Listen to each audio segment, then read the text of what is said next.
This is the Harley Benton GuitarBass Vintage Series, and it's a really cool bass guitar mix hybrid combo.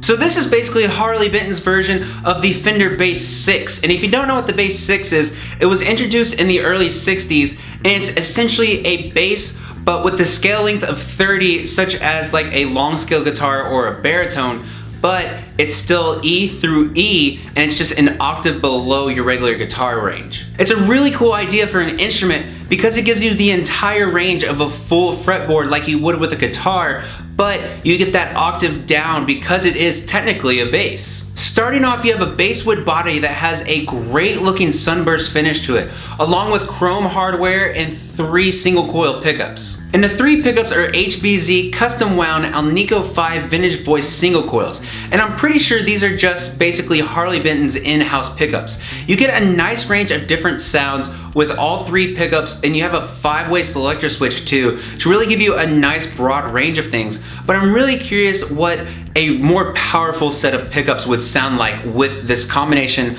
of not only the guitar pickups, but having it be that 1 octave lower. I really like the vintage voicing of it, I just feel they could use more power.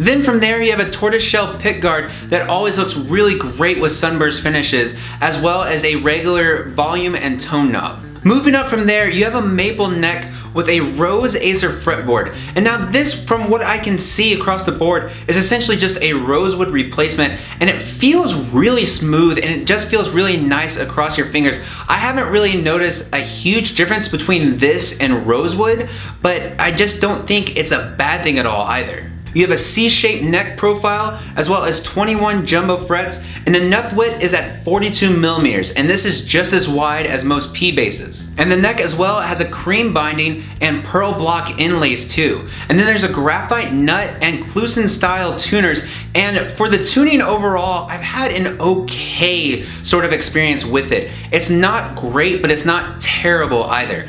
I'm sure just replacing the tuners would make a really big difference, but overall it's not a bad, like, just terrible experience, but it's just not great at staying in tune. The strings that come with it also, just when you buy this guitar, throw those strings out completely. I bought a new pack of Fenders to replace it, and they just feel and sound so much better than the ones that actually came with the bass.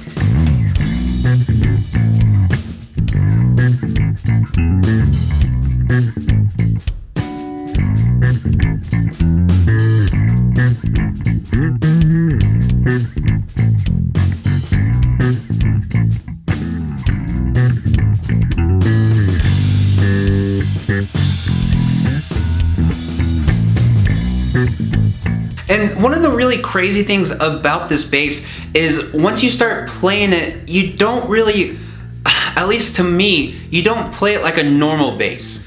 As you would when I get my jazz bass, there's a certain feeling that you already have set in your brain. But when it comes to something like this, it feels completely different and it's brand new to you too. So I think it's really cool because it can add all sorts of possibilities to not only your playing style, but to your creative process. Not only can you get those really great low notes, but you can go higher up on that fretboard to get the notes that you could only traditionally get with either a full range 6-string bass or a regular guitar, but you get that nice simplicity of it being an octave lower that you would have on a normal bass, but having the compactness of a regular just baritone style guitar. So there's so much fun and there's so many ways to really go about playing this bass.